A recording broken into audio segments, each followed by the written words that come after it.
Welcome to this video. What we're going to do now is go over my favorite hardware wallets. And there's basically two of them that I love the most, and that's going to be the Trezor hardware wallets. Those are by far the best wallets. When you own a hardware wallet similar to the Trezor one and you store some Bitcoin on here, you own the private keys and you need to have the device itself and have the PIN in order to send the coins to another address.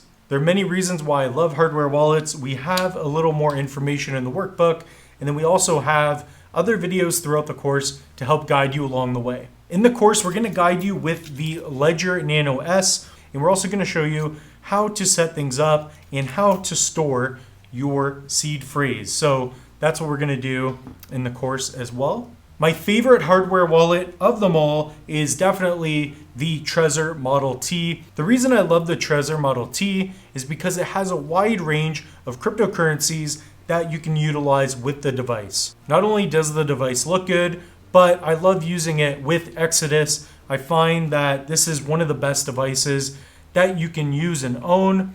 I feel like my cryptocurrencies are safe, and if you can afford it, you should definitely dive into this hardware wallet.